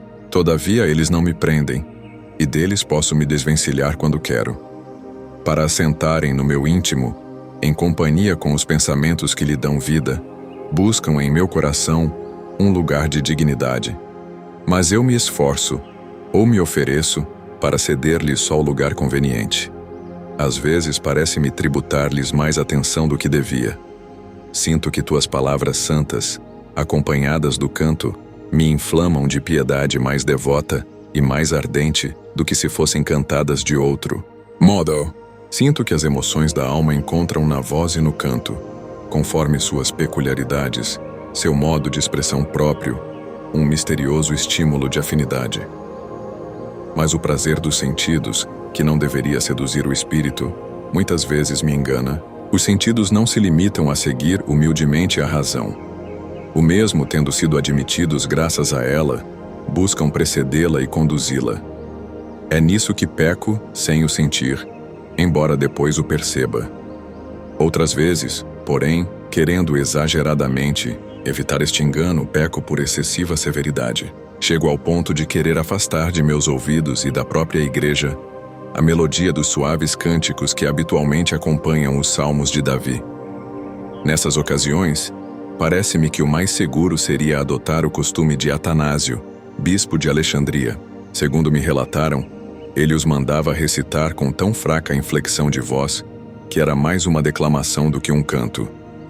Contudo, quando lembro das lágrimas que derramei ao ouvir os cantos de tua igreja, nos primórdios de minha conversão, e que ainda agora me comovem, não tanto com o canto, mas com as letras cantadas, voz clara e modulações apropriadas, reconheço novamente a grande utilidade desse costume. Assim, oscilo entre o perigo do prazer e a constatação dos efeitos salutares do canto. Por isso, sem emitir juízo definitivo, inclino-me a aprovar o costume de cantar na igreja, para que, pelo prazer do ouvido, a alma ainda muito fraca se eleve aos sentimentos de piedade. E quando me comovem mais os cantos do que as palavras cantadas, confesso meu pecado e mereço penitência. E então, preferiria não ouvir cantar. Eis em que estado me encontro.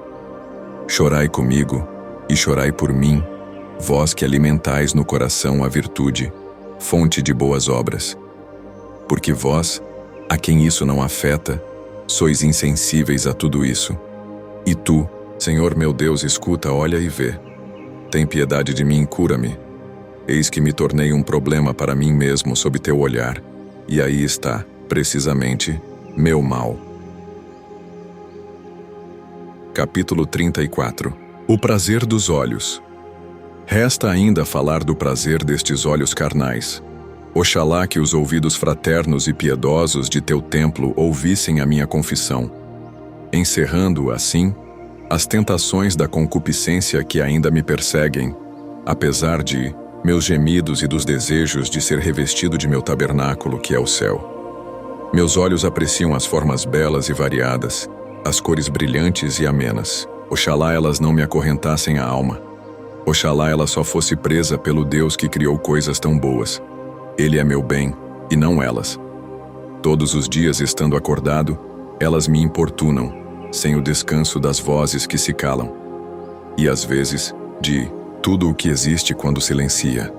A própria rainha das cores, a luz que inunda tudo o que vemos, onde quer que eu esteja durante o dia, acaricia-me de mil modos, mesmo quando estou ocupado em outra coisa e não lhe dou atenção. E ela se insinua tão fortemente que, se de repente me for tirada, a desejo, a procuro, e se sua ausência se prolonga, a alma se entristece. Ó luz, que Tobias contemplava quando, cego, mostrava ao filho o caminho da vida, caminhando à sua frente com os passos da caridade, sem jamais se perder. Luz que via Isaque quando seus olhos carnais, oprimidos e velados pela velhice, mereceram não abençoar os filhos reconhecendo-os, mas reconhecê-los ao abençoá-los. Luz que via Jacó, também cego pela idade provecta, irradiou os fulgores de seu coração iluminado sobre as gerações do povo futuro, representadas em seus filhos, e a seus netos, os filhos de José, impôs as mãos misticamente cruzadas, não na ordem em que queria dispô-los o pai, que via com os olhos corporais, mas de acordo com seu próprio discernimento interior. Eis a verdadeira luz. Ela é uma, e todos os que a veem e amam formam um único ser. Quanto à luz corporal, de que falava, com sua doçura sedutora e perigosa, é um dos prazeres da vida para os cegos amantes do mundo. Mas os que nela sabem encontrar motivos para te louvar, Deus, Criador de todas as coisas, convertem-na em hino em teu louvor, sem se deixarem dominar por ela no sono. É assim que desejo ser. Resisto às seduções dos olhos para que meus pés, que começam a trilhar teus caminhos, não fiquem enredados. Elevo a ti olhos invisíveis, para que libertes meus pés de seus laços. Tu não cessas de livrá-los, porque sempre estão a se prender. Tu não cessas de me livrar, e eu me deixo cair a cada passo nas insídias espalhadas por toda parte, porque não dormirás, nem cochilarás, tu que guardas a Israel. Quantos encantos os homens acrescentaram às seduções dos olhos, com a variedade de suas artes, com sua indústria de vestidos, de calçados, de vasos, de objetos de toda espécie, com pinturas e esculturas diversas, que de longe ultrapassam os limites do necessário e moderado e da expressão piedosa. Exteriormente perseguem as produções de suas artes e, em seu interior, abandonam aquele que os criou, deturpando em si o que ele fez. Quanto a mim, meu Deus e minha glória, encontro nisto razão para cantar-te um hino e oferecer um sacrifício de louvor àquele que se sacrificou por mim. As belezas que da alma do artista passam para suas mãos provêm desta beleza, que é superior às nossas almas, e pela qual minha alma suspira dia e noite. Entretanto, os que geram, e os amantes das belezas exteriores, tiram da beleza soberana apenas o critério para julgá-las, mas não uma regra para usá-las bem. Contudo, a norma ali está, mas eles não a veem. Se a vissem, não se afastariam e guardariam sua força para ti e não a dissipariam em fatigantes delícias. Mesmo eu, que exponho e compreendo essas verdades, deixo-me enredar nessas belezas, mas tu me livras de seu laço, tu me libertas, porque tua misericórdia está diante de meus olhos. Miseravelmente eu caio, e tu me levantas misericordiosamente, às vezes sem que eu o perceba, quando minha queda foi suave, e outras, infligindo-me uma pena por ter ficado preso ao chão. Capítulo 35. A curiosidade. Às anteriores, acrescente-se outra tentação que oferece maiores perigos. Além da concupiscência da carne, que consiste no deleite voluptuoso de todos os sentidos, e cuja servidão dana os que ela afasta de ti, insinua-se na alma um outro desejo, que se exerce pelos mesmos sentidos corporais, mas tende menos a uma satisfação carnal do que a tudo conhecer por meio da carne. É a vã curiosidade, que se disfarça sob o nome de conhecimento e de ciência. Como nasce do apetite de tudo conhecer, e como entre os sentidos os olhos são os mais aptos para o conhecimento, a Sagrada Escritura chamou-a de concupiscência dos olhos. De fato, ver é função própria dos olhos. Mas, muitas vezes, nós usamos essa expressão mesmo quando se trata de outros sentidos aplicados ao conhecimento. Nós não dizemos, ouve como isto brilha, nem sente como isso resplandece, nem apalpa como isto cintila. Para exprimir tudo isso dizemos, ver ou olhar. E até não nos limitamos a dizer, olha que luz, pois apenas os olhos nos podem dar esta sensação, mas dizemos ainda, olha que som, olha que cheiro, olha que gosto, olha como é duro. Por isso, toda experiência que é obra dos sentidos é chamada, como disse, concupiscência dos olhos. Essa função da visão, que pertence aos olhos, é usurpada metaforicamente pelos outros sentidos, quando buscam conhecer alguma coisa. Daqui podemos distinguir claramente o papel da volúpia e o da curiosidade na ação dos sentidos. O prazer procura o que é belo, melodioso, suave, saboroso, agradável ao tato. A curiosidade, por sua vez, deseja o contrário, não para se expor ao sofrimento, mas pela paixão de conhecer por meio da experiência. Que prazer pode ter na visão de um cadáver dilacerado que causa horror, e todavia, onde há um cadáver, para lá corre toda a gente para se entristecer e empalidecer. E temem depois revê-lo em sonhos, como se alguém os tivesse obrigado a contemplá-lo, ou como se a fama de alguma beleza os tivesse atraído. O mesmo acontece com os outros sentidos. O que seria enfadonho enumerar é esse quê de mórbido de curiosidade que faz com que se exibam monstruosidades nos espetáculos. É ela que nos induz a perscrutar os segredos da natureza exterior, cujo conhecimento de nada serve, mas que os homens buscam conhecer apenas pelo prazer de conhecer. É ela também que inspira o homem a pesquisar, com fim semelhante, a ciência perversa, que é a arte da magia, E é ela, enfim, que até na religião nos induz a tentar a Deus, pedindo-lhe sinais e prodígios, não para a salvação da alma, mas apenas pela ânsia de vê-los.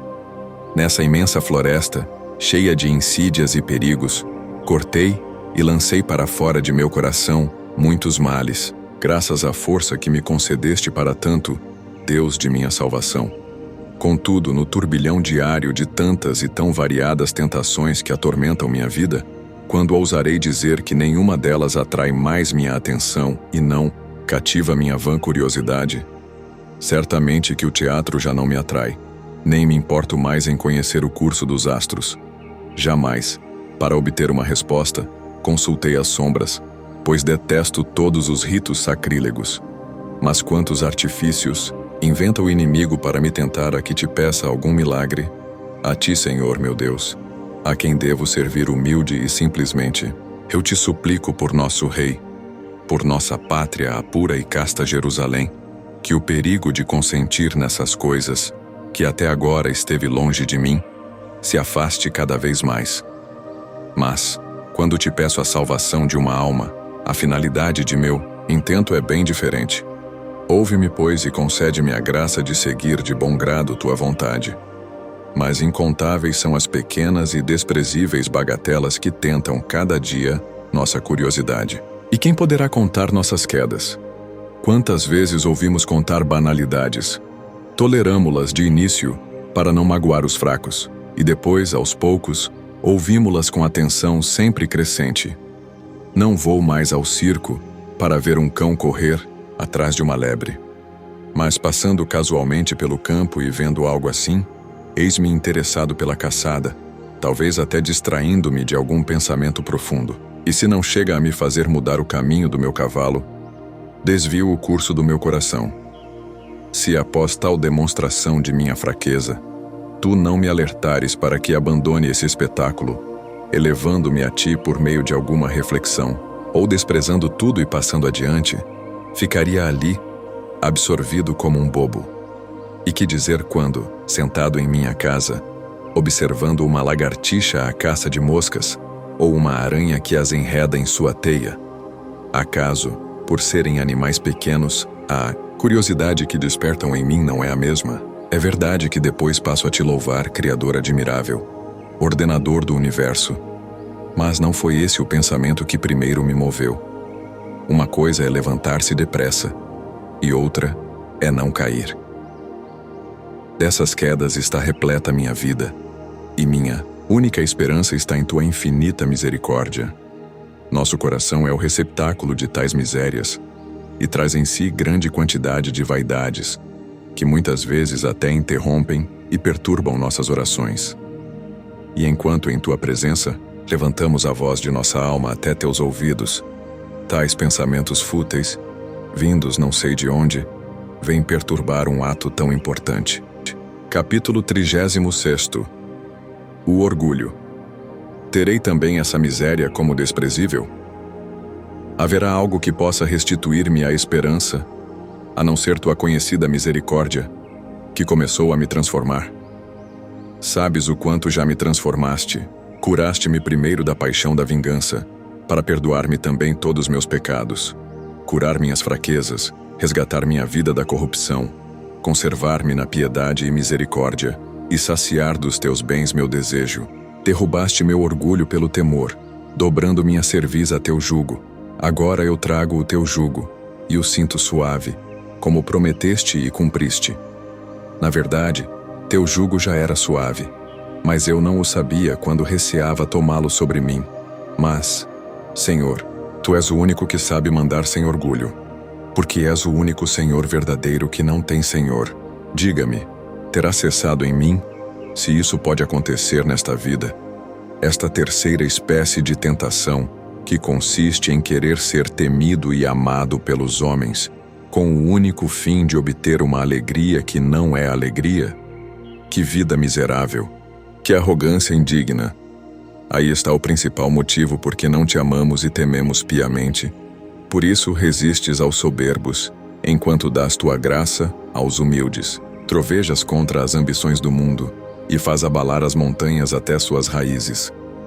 Ora, como é necessário para se adequar à sociedade, fazer-se amar e temer pelos homens, o inimigo de nossa verdadeira felicidade nos alicia, e por toda parte semeia seus laços gritando: bravo, muito bem, e para que ávidos recolhamos as lisonjas e nos deixemos incautamente enredar. Seu intento é que deixemos de encontrar nossa alegria na verdade, para buscá-la na mentira dos homens. Estimula em nós o prazer em nos fazer temer e amar, não pelo teu amor, mas em teu lugar. Com isso nos tornamos semelhantes a Ele.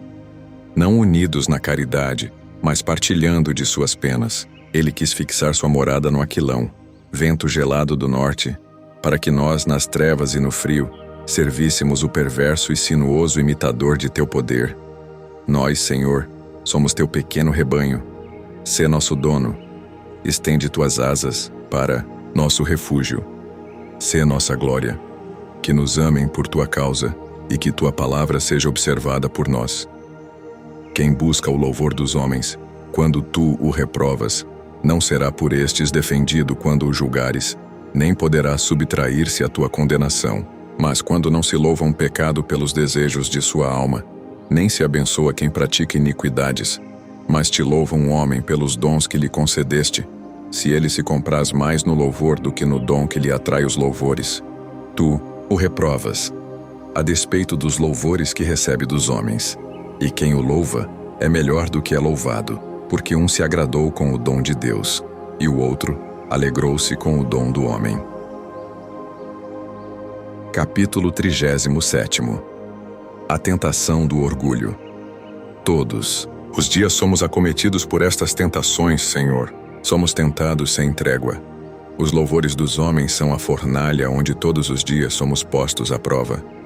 Também nisso mandas que sejamos continentes. Concede-nos o que mandas, e manda o que quiseres. A esse respeito, conheces os lamentos que meu coração te dirige, e os rios de lágrimas que brotam de meus olhos. É-me difícil distinguir o quanto estou purificado dessa peste. Tenho muito medo de minhas faltas ocultas, que teus olhos conhecem, e os meus ignoram. Nos outros gêneros de tentação, tenho recursos para me examinar, mas quanto a este, quase nenhum. Posso avaliar o quanto dominei a minha alma a respeito dos prazeres da carne e das vãs curiosidades, quando me vejo privado de tais coisas, por minha vontade ou por necessidade. Então me indago se é pena maior ou menor o ver-me privado desses dons.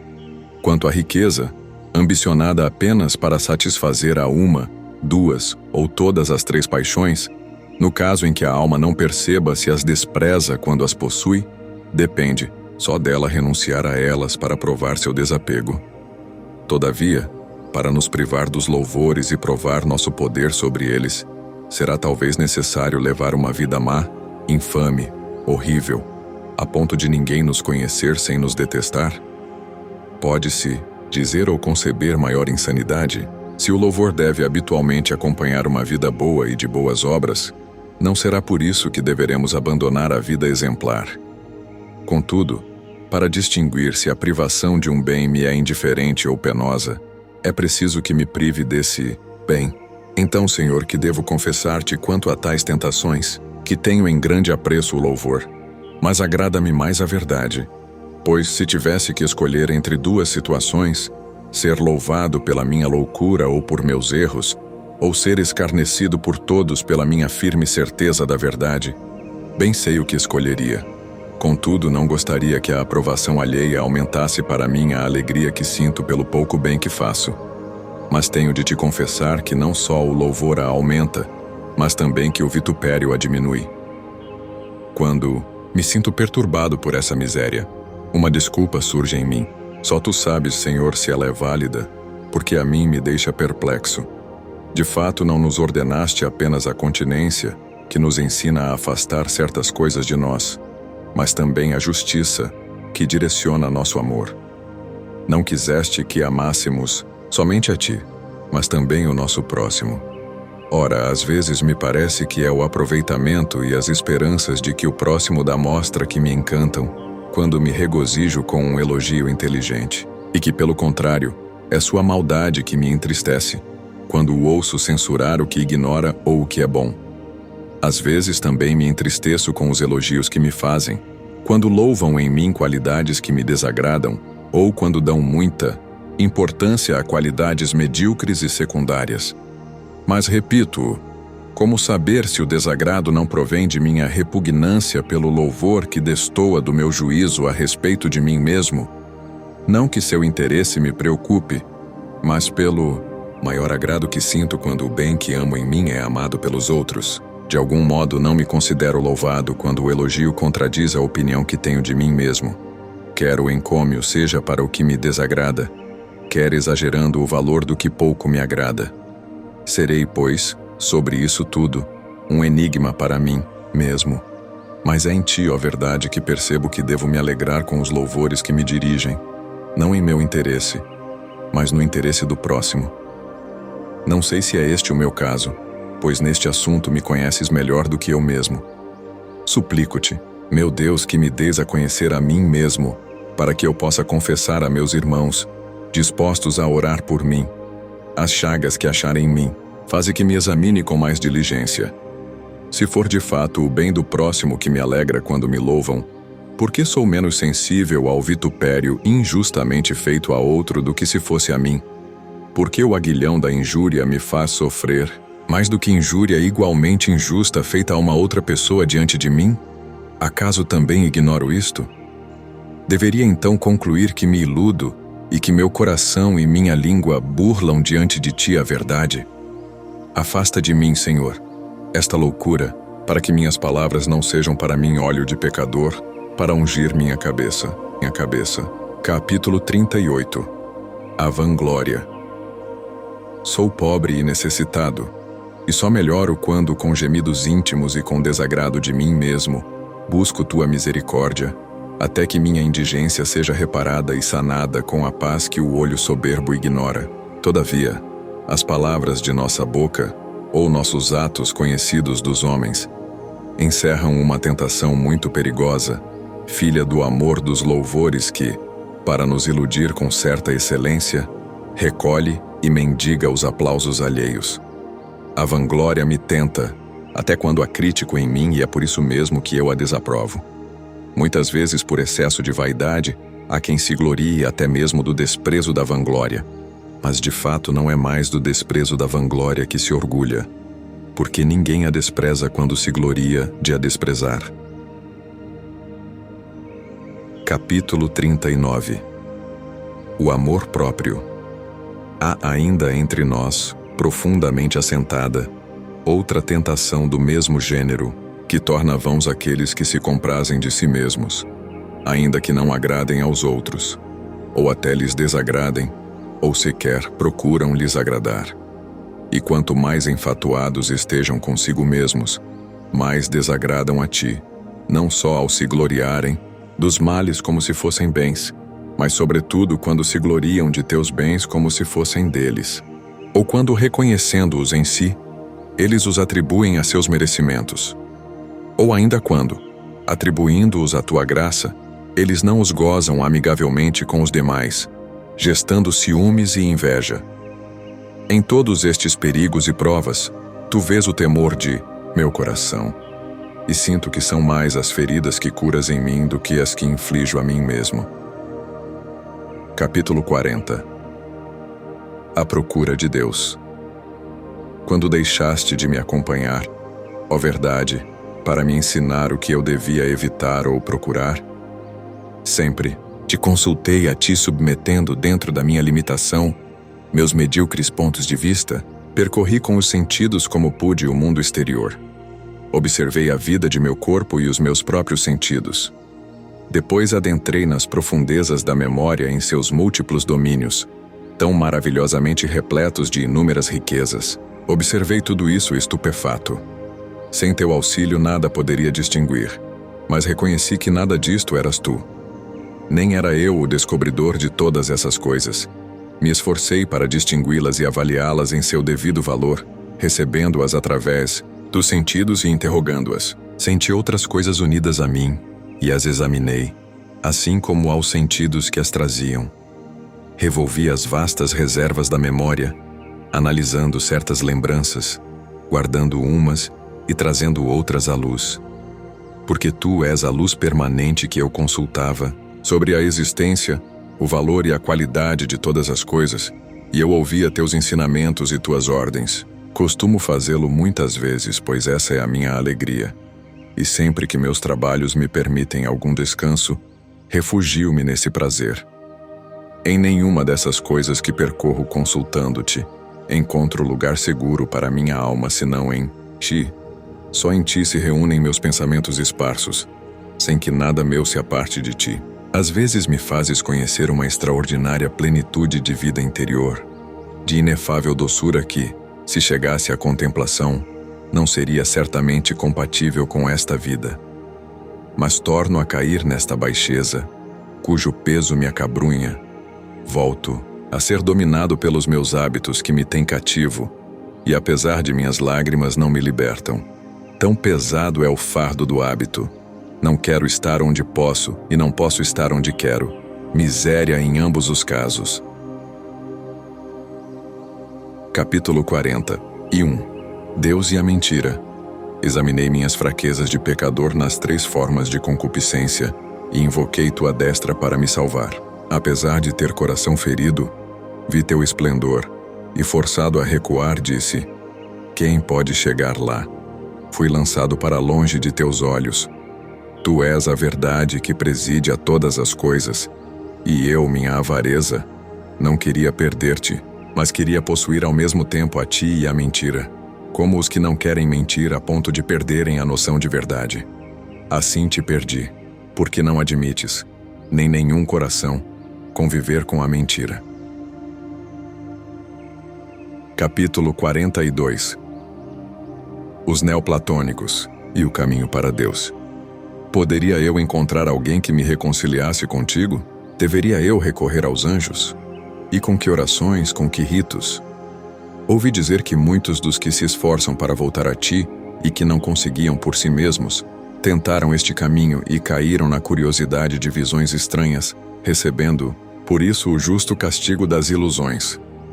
Soberbos procuravam-te com o coração inchado de sua ciência arrogante e sem humildade, e atraíram para si, pela semelhança de sentimentos, os demônios do ar, que se fizeram cúmplices e aliados de sua soberba, e se tornaram iludidos de seus poderes mágicos.